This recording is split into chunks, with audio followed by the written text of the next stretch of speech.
As a dungeon master, have you ever wanted to take your encounters, campaigns, general setting, and enhance them and use something simple? Well, I always look for things to help enhance my game that are just beyond the mechanics of the game. And today, how can we make rain, something so simple, make your game feel so epic? So let's talk about how to make rain an integral part or an interesting part of your campaign setting. Let's get into it.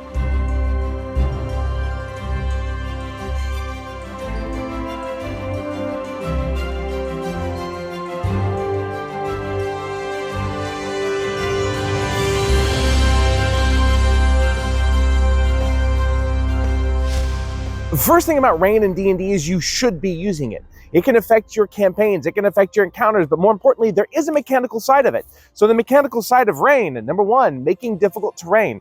As the water hits the ground, try to run on wet surfaces, especially, well, it makes it slippery. So dex checks. Also, lack of visibility. All of a sudden, you can only see 30, 60, 90 feet, allowing monsters to show up. This makes wave very effective, especially on mindless monsters.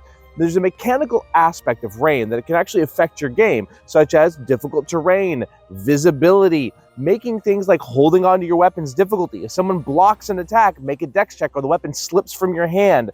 There are lots of little bitty things and little mechanical aspects you can add when using rain. You should be doing these. Let's talk about the non-mechanical side of this. Rain can be used as a storytelling device as well. Imagine the players are basically working on a heist or trying to go to the market or trying to do something in a town, and all of a sudden it starts raining. What happens when it rains? Everyone goes inside. All of a sudden the cover of people the players were going to be using is no longer there. All of a sudden the person they thought was going to be out, the guards are in different locations. Rain changes the dynamics of whatever encounter you're going to be incurring.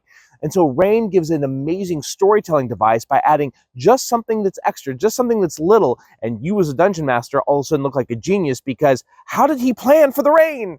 I didn't, but it started to rain. You can even forecast basically clouds coming in early on. Maybe the players will try to speed up their actions to do it before the rain actually occurs, or do they have to wait and the rain starts? Do they use the rain to their advantage because of the decreased visibility? Rain is an amazing thing because it changes the functionality of how people function.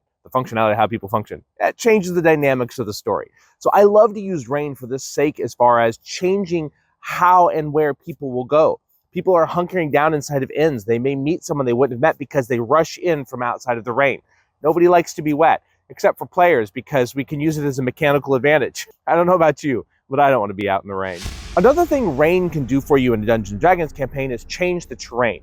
If the players go somewhere across a bridge that's small, and all of a sudden it comes downpouring rain, that rain can wash away that bridge. Now the players have to find a different way back. The river is now rushing, the bridge is now gone, how do I get back to where I'm going? Or if they're following tracks and it starts pouring down rain, and the rain washes away the tracks that they're following. Now, further down the road, if they encounter the tracks again, now it's deep into the mud. But the bottom line is that rain can change the terrain that your players are encountering. And so therefore it can change how players need to get to somewhere or return from somewhere. And I'm a big fan of changing what we thought was going to happen and using something that gives a little bit of realism to it. The best part about this is forecasting it.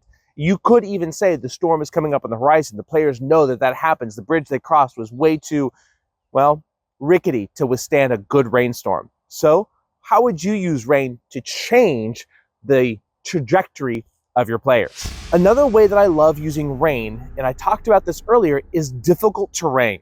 Rain is an amazing way to create difficult terrain, not just in overland movement, but also in combat. It affects both. And so the thing is that if players are trying to get to somewhere in your campaign, rain can make that trek harder, slowing them down. Now, why would we do this? Only to enhance the story. I don't like using rain to create problems for the players unless it's taking the story and projecting it further or enhancing it. Maybe I need them to slow down and find cover, which then gives them a side quest or an NPC they may meet, right? The players search drastically for cover and they come across a small hut. How did they know the small hut was going to be there? It doesn't matter where they're at. They were trying to find it. They rolled a survival check. The survival check was high enough. They found the hut. That's one thing that I love, is that I can plant things in locations using rain to force the players to create kind of an action that I may know. Now, here's the thing. What if the players don't search for cover? What if the players move on? Well, then we may layer a level of exhaustion over the players. Then what? Well, now they're exhausted. Now they need a long rest to get rid of that exhaustion. What happens during that long rest? Whenever we change what the players are doing or give them a challenge, we have to think, what are some of the outcomes of this challenge? And they don't always have to be bad. That hut they find doesn't have to be a Hansel and Gretel hut.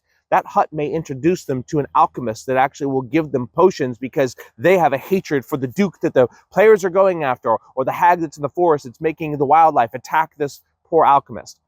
There's lots of ways that little bitty things can enhance it where there don't have to be negative consequences. I love messing with my players. I love creating challenges for them. But at the same time, I try to have a reward at any one of those challenges, including something as simple as rain. So tell me something. How would you use rain in your campaign? From a mechanical standpoint, or how would you use it as a narrative storytelling device to get your players to do something they may not normally do?